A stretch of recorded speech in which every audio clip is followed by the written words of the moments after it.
on a current carrying coil in magnetic field.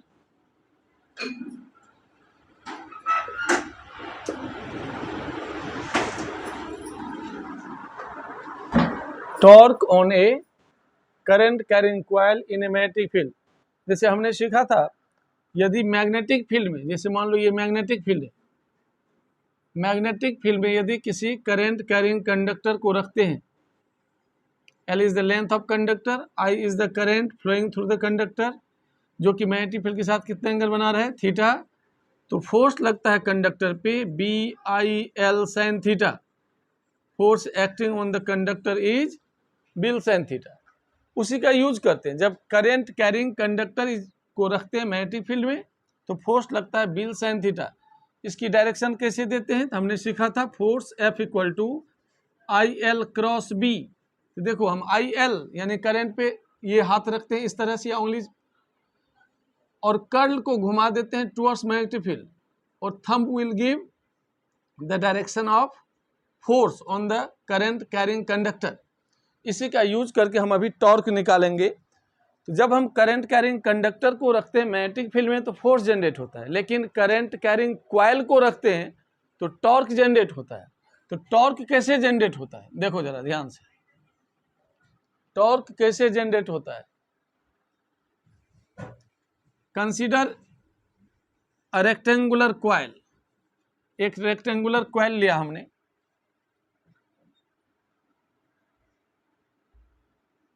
this is rectangular coil PQRS. This is a rectangular coil. Current I is flowing in the coil. Let B is the magnetic field. B is the magnetic field. Plane of coil makes an angle theta with magnetic field. Theta is the angle between the magnetic field and plane of the coil. Theta is angle between magnetic field and plane of the coil. Plane of the coil. B क्या है, magnetic field. Coil की length कितना लिया, L, length of coil. B है breadth of coil, तो area of coil equal to L into B। This is L। मान लो हमने L ले लिया इसको, ये हो गया कितना, B breadth. This is B breadth, this is L। PS और QR both are the length of the coil.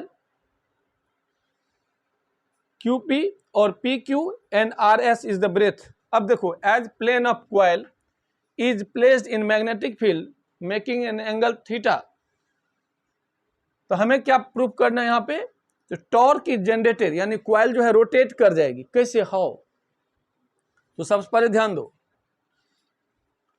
यहाँ पे 4 आर्म है, P Q R S P।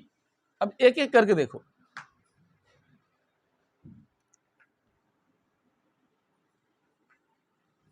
Arm PQ को देखो ध्यान से, PQ ब्रेथ है इसका B, मैग्नेटिक फील्ड किधर है, थीटा एंगल पे, इसलिए इस पे फोर्स लगेगा। इस आर्म पे फोर्स किधर लगता है, ऊपर की तरफ, कितना, BIB साइन 180 माइनस थीटा। तो देखो ये थीटा एंगल है, तो इधर का एंगल कितना होगा, 180 माइनस थीटा। हमने अभी सीखा था कि यदि L लेंथ की कंडक्टर है, करंट I फ्लो हो रही है, अब मैग्नेटिक फील्ड के साथ थीटा एंगल है, तो इस कंडक्टर पे फोर्स लगता था bill sine theta, BIL sine theta. यहाँ पे L के बदले क्या है, स्मॉल b ब्रेथ।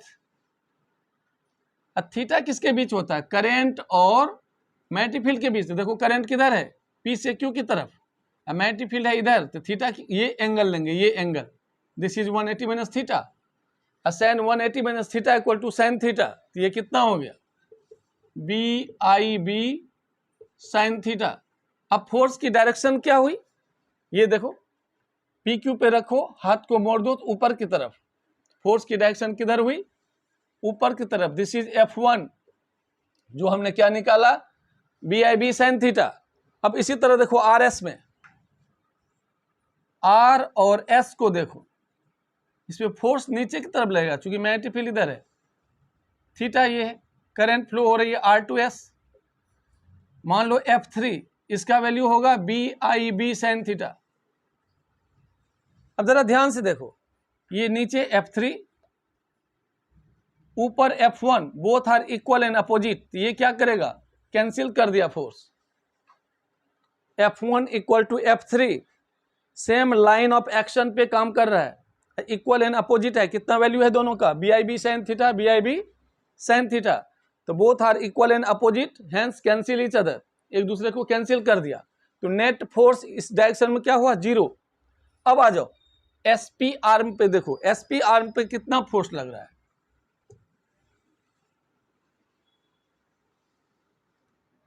SP को देखो ध्यान से, SP L लेंथ है, मैग्नेटिक फील्ड इधर है, करंट ऐसे पास हो रही है, तो थीटा कितना हो गया, 90 डिग्री। फोर्स ऐसे होगा, फोर्स की डायरेक्शन क्या होगी, पहले तो वैल्यू देखो, BIL sin 90, this is bill, किधर,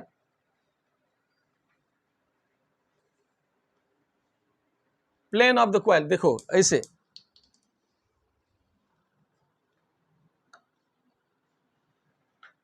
ये सिखाया था, ये रखते हैं किस पे, IL पे, करंट पे।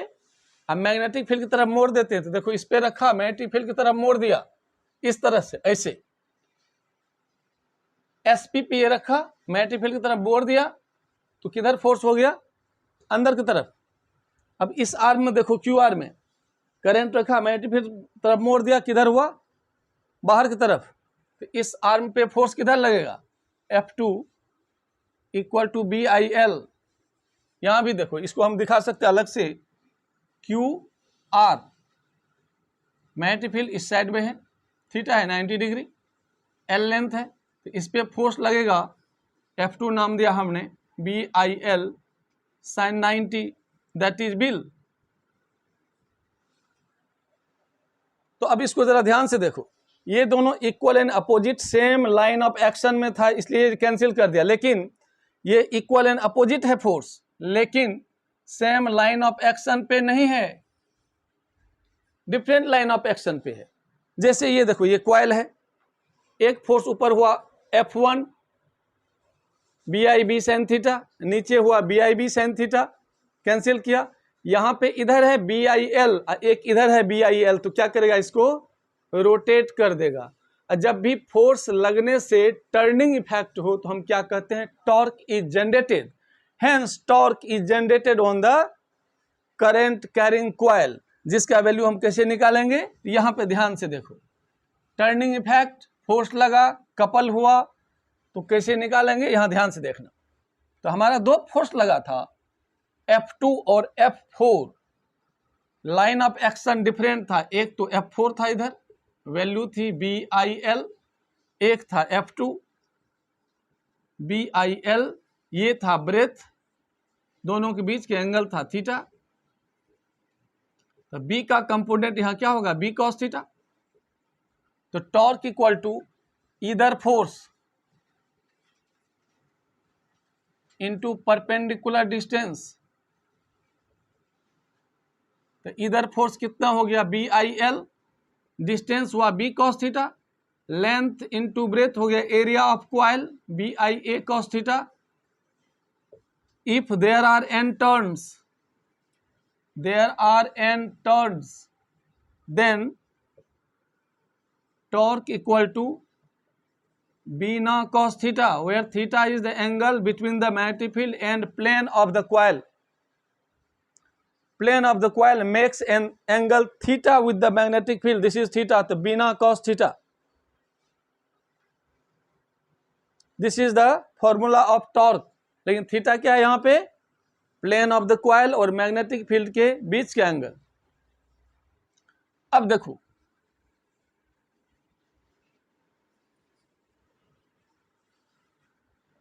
B na cos थीटा, अब मैं बता रहा हूं, if normal drawn on the plane of a coil makes an angle alpha with magnetic field। मतलब क्या हुआ, जैसे ये था हमारा कॉइल, ये था plane, this is magnetic field B, this is theta, और इस पे नॉर्मल ड्रॉ करो, ये एंगल है alpha. Normal drawn on the plane of the coil makes an angle alpha with the direction of magnetic field, then theta plus alpha equal to 90 degree, theta will be 90 minus alpha, cos theta equal to cos 90 minus alpha, this will be sin alpha। अब अभी जो बताया था torque उस formula में डाल दो, torque equal to B ना cos थीटा के बदले sin alpha, where alpha is the angle between normal drawn on the plane of the coil and magnetic field. तो यहाँ पे देखो NIA क्या होता है, करंट मैग्नेटिक डायपोल मोमेंट, तो हम लिख सकते हैं MB sin alpha where M equal to NIA magnetic dipole moment। This M is, what is M? Magnetic dipole moment। तो और हम कह सकते हैं टॉर्क चूंकि वेक्टर होता है M cross B, this is the expression of torque when current carrying coil is placed in magnetic field, torque is generated which is equal to bina cos theta or bina sin alpha, where theta is the angle between magnetic field and plane of the coil and alpha is the angle between magnetic field and normal to the plane of the coil। जैसे ये coil है तो इसके normal और magnetic field के बीच के angle है अल्फा, और प्लेन और मैग्नेटिक फील्ड के बीच के एंगल है थीटा।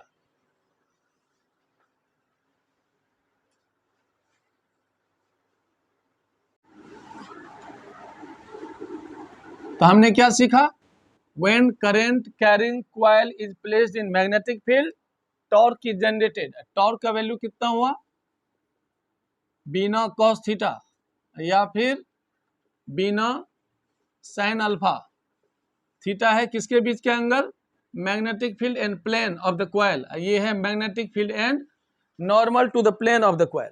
अब देखो case first, when theta equal to 0 degree that is alpha 90, क्योंकि हमने पढ़ा था थीटा प्लस अल्फा क्या होता है 90 डिग्री, तो टॉर्क क्या होगा मैक्सिमम, दिस इज बीना। जब भी plane of the coil magnetic field के साथ थीटा एंगल 0 डिग्री बनाए, दोनों सेम लाइन में हो, यानी प्लेन ऑफ द कॉइल और मैग्नेटिक फील्ड की सेम डायरेक्शन हो, तो उस समय टॉर्क मैक्सिमम होता है, और इसको कहते हैं रेडियल फील्ड। फील्ड कैसा है, radial field, field is radial. जैसे ये कॉइल है हमारा, मैग्नेटिक फील्ड भी इधर है, करंट कैरिंग कॉइल भी इस डायरेक्शन में, तो रेडियल फील्ड कहलाता है। Plane of the coil magnetic field के बीच के एंगल 0 डिग्री, या फिर normal to the plane of the coil और मैग्नेटिक फील्ड के बीच का एंगल 90 डिग्री, तो field is radial. In this case torque is maximum turning effect and its value will be bina, B-I-N-A। Case second, when theta equal to 90 degree और alpha equal to 0 degree,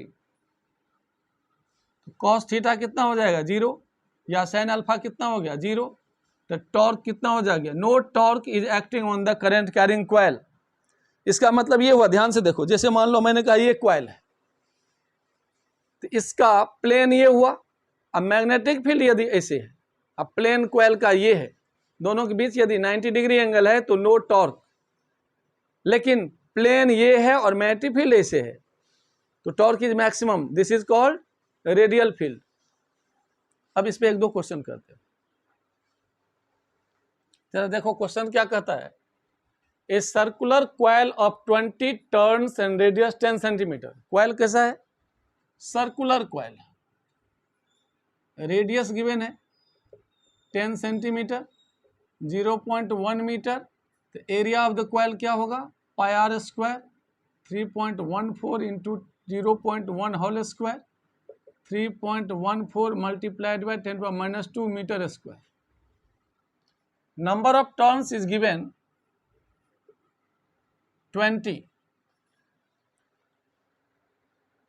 A circular coil of 20 turns and radius 10 centimeter carries a current of 5 ampere. कितना इससे current pass हो रही है? Current की value है 5 ampere. It is placed in uniform magnetic field of value, magnetic field की value है 0.1 tesla. Find the torque, कहता टॉर्क बताओ। कब? Number first case,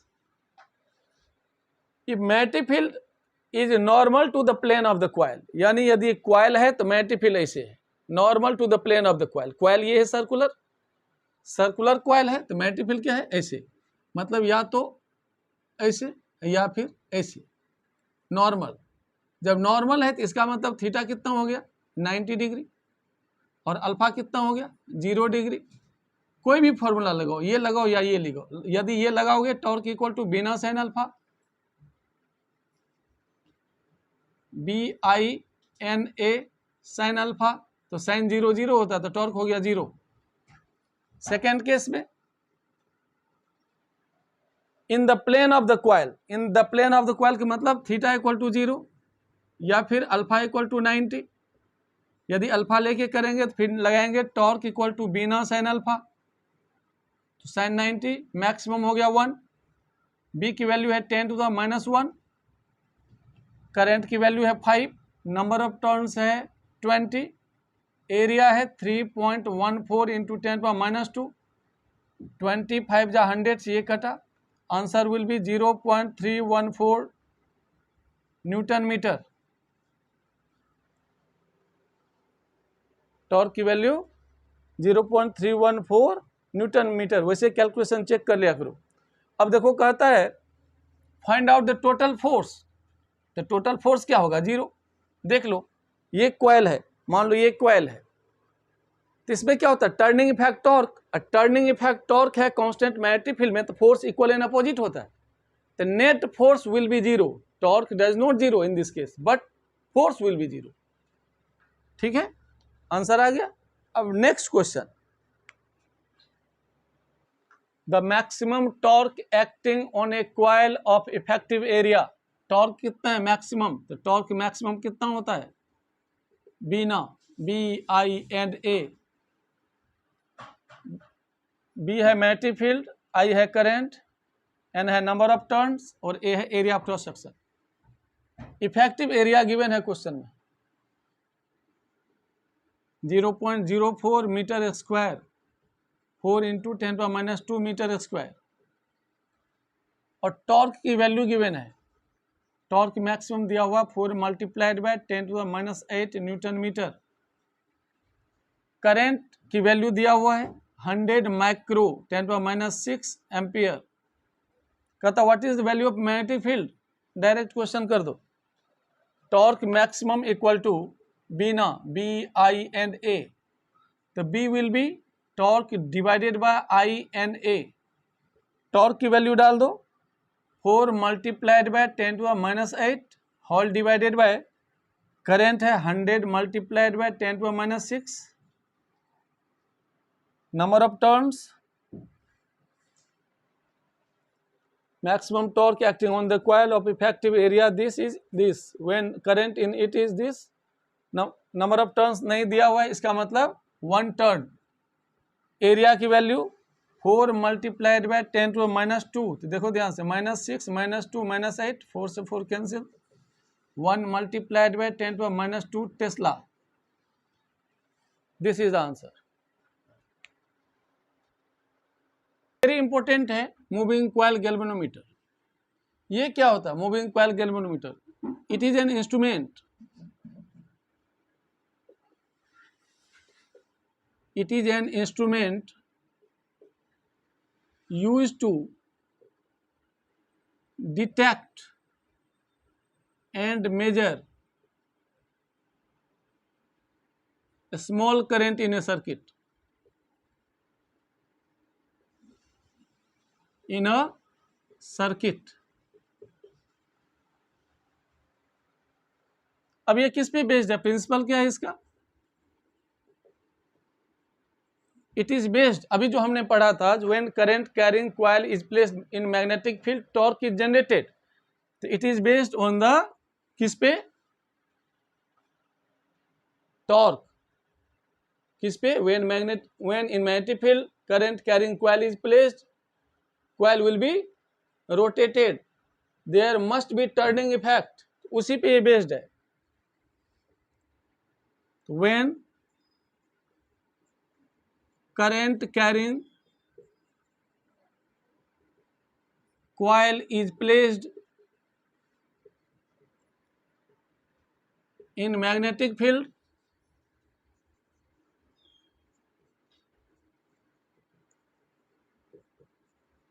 torque is generated. इसी पे बेस्ड है. कौन? Moving coil galvanometer. तो इसका वर्किंग क्या होता है? मूविंग कॉइल गैल्वेनोमीटर का वर्किंग, इसका मेन पोर्शन बता रहा हूं, जो समझने की चीज है, बाकी तो बुक से रट लेते हैं बच्चे. ये देखो, इसमें क्या होता है, ये कॉइल होता है, अंदर में क्या होता है, ये मेटल की कॉइल होता है. जनरली हम कॉइल किसका लेते हैं? कॉपर का लेते हैं. नॉन मेटालिक फ्रेम के ऊपर ये क्या रहता है? टर्निंग, इस तरह से घुमा हुआ, चाहे वो रेक्टेंगुलर हो या सर्कुलर हो, जिस तरह से हो. ये कॉइल है, ये करंट कैरिंग कॉइल है. ये होता फर्स्ट टर्मिनल T1, यहां से करंट आती है. ये होता लास्ट टर्मिनल T2.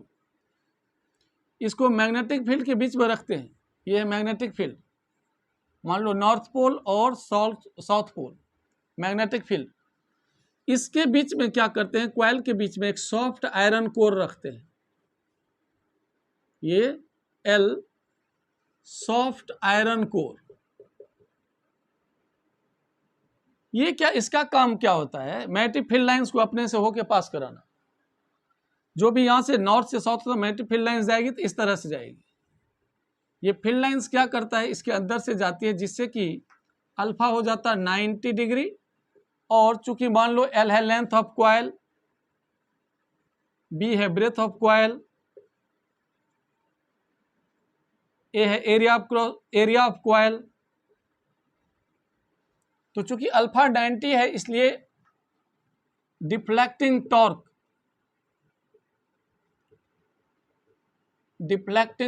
कितना होगा? Maximum B I N A. This is maximum torque जो इस कॉइल पे लग रही है, कितना? मैक्सिमम. चूंकि फील्ड क्या है? Field is radial. Field is radial. Radial field कब बनता है? जब अल्फा 90 हो या थीटा 0 डिग्री.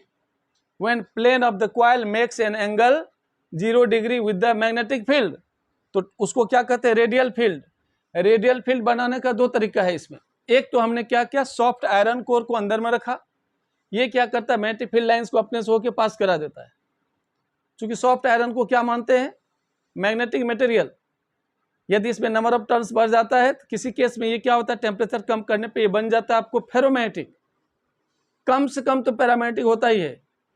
तो ये क्या करता है? मैग्नेटिक फील्ड लाइंस को अपने से होके खींच लेता है. तो इसमें क्या हो गया? सारा फील्ड लाइंस इससे अंदर चला गया.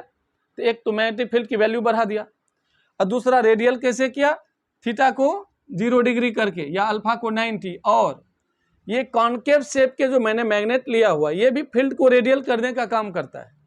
तो फील्ड जैसे रेडियल हुआ तो डिफ्लेक्टिंग टॉर्क कितना हो जाएगा? मैक्सिमम बीना. ये जो स्ट्रिप है, ये टॉर्सनल हेड है H. ये स्ट्रिप होता है फॉस्फर ब्रोंज का. फॉस्फर ब्रोंज का स्ट्रिप होता है. ये हेयर स्प्रिंग है, ये भी फॉस्फर ब्रोंज की होती है, फॉस्फर ब्रोंज की. तो जैसे यहाँ पे डिफ्लेक्टिंग टॉर्क हुआ, वैसे रिस्टोरिंग टॉर्क डेवलप हो जाता है. रिस्टोरिंग रिस्टोरिंग टॉर्क होता है के थीटा के बराबर, जहां पे थीटा है ट्विस्ट और deflection produced in phosphor bronze strip.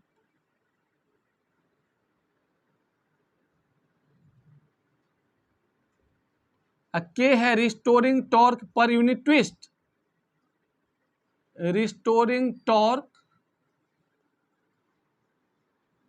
Per unit twist. In equilibrium क्या होता है, दोनों इक्वल हो जाता है, ये समझ में आ गया। In equilibrium deflecting torque equal to restoring torque. In equilibrium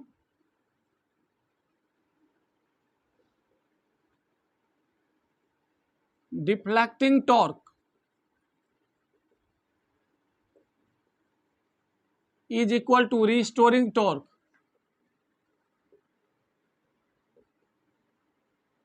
और B I N A BINA equal to K theta, यहाँ पे थीटा है ट्विस्ट प्रोड्यूस्ड, तो I equal to K theta by BNA और I प्रोपोर्शनल थीटा। तो जब भी करंट फ्लो होगा किसी भी क्वाइल में, मूविंग क्वाइल से, गैल्वेनोमीटर से, तो डिफ्लेक्शन प्रोड्यूस होता है। यदि डिफ्लेक्शन हुआ तो कहते हैं करंट पास हो रही है। तभी तो हमने सीखा था no deflection means current through the galvanometer is zero.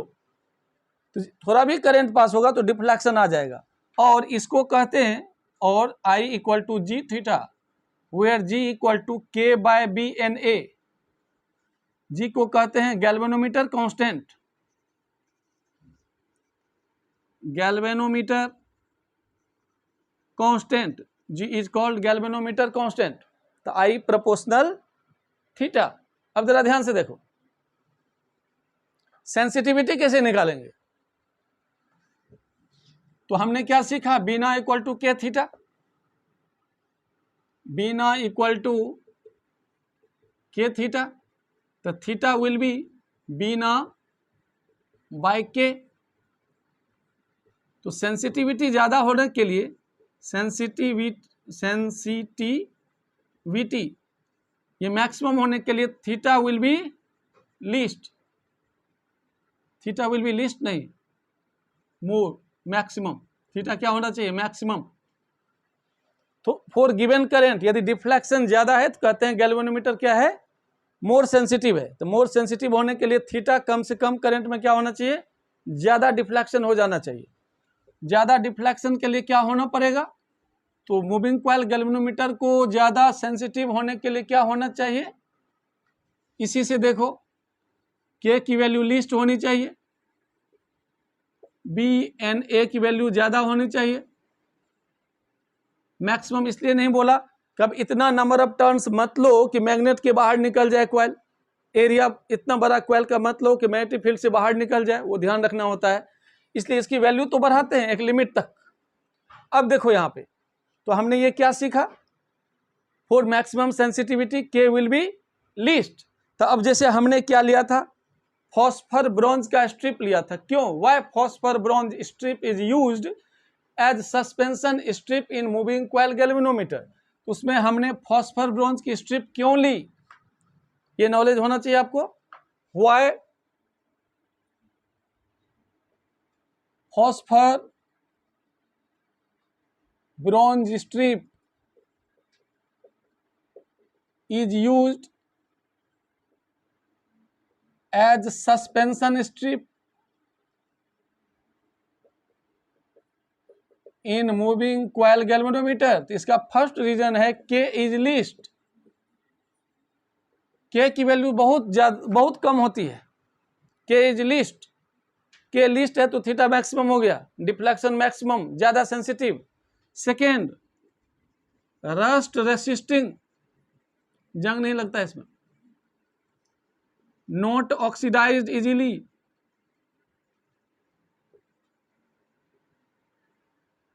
Good conductor,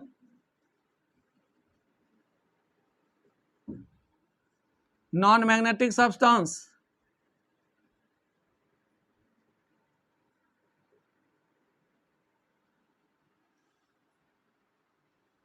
tensile strength is maximum.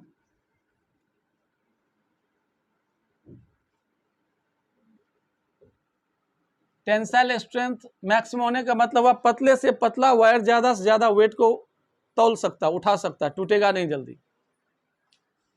वैसे बहुत सारे इसके पॉइंट्स हैं, लेकिन मेन इंपॉर्टेंट ये 2-4 पॉइंट याद रखना, ठीक है।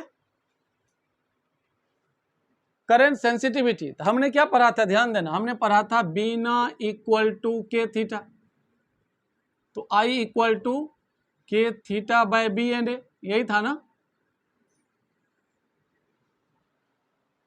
अब जरा ध्यान से देखो करंट सेंसिटिविटी क्या होता है। देखो आई करंट फ्लो हुआ तो थीटा डिफ्लेक्शन था, यदि यूनिट करंट फ्लो होगा तो कितना डिफ्लेक्शन होगा, theta by I. This is current sensitivity. फिर से देखो, it is defined as the deflection produced in the galvanometer when unit current flows through it.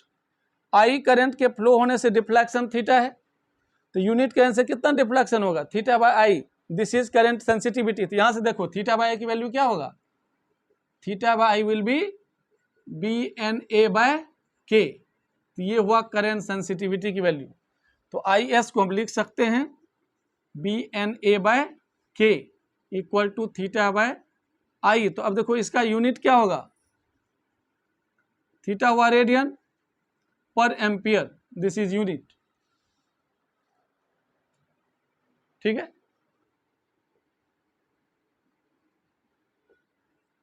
ये देखो वोल्टेज सेंसिटिविटी क्या होता है। मान लो हमने क्या देखा था, जो B I N A equal to K theta, ये था ना, deflecting torque equal to restoring torque. जरा ध्यान दो, यहां पे था आई करंट फ्लो होने से थीटा डिफ्लेक्शन है। मान लो हमने वोल्टेज वी अप्लाई किया था, तो यदि वी वोल्टेज अप्लाई करने से थीटा डिफ्लेक्शन है, तो यूनिट वोल्टेज पोटेंशियल डिफरेंस से कितना डिफ्लेक्शन होगा, थीटा बाय वी। इसको कहते हैं voltage sensitivity equal to theta by V is equal to theta by I R equal to theta by I क्या था, यहां से देखो थीटा बाय आई क्या होगा, theta by I equal to B N A by K, डाल दो यहाँ पे, तो B N A by K into R. This is voltage sensitivity, this is voltage sensitivity. Unit voltage unit potential difference apply करने पे जितना deflection होता है, this is voltage sensitivity. Unit क्या होगा, तो यूनिट होगा इसका, थीटा का हो गया radian per unit volt, this is the voltage sensitivity. और एक फॉर्मूला इसमें हम बना सकते हैं, कैसे, देखो थीटा बाय आई क्या होता है, करंट सेंसिटिविटी, तो this is current sensitivity by resistance, this is also current sensitivity by resistance.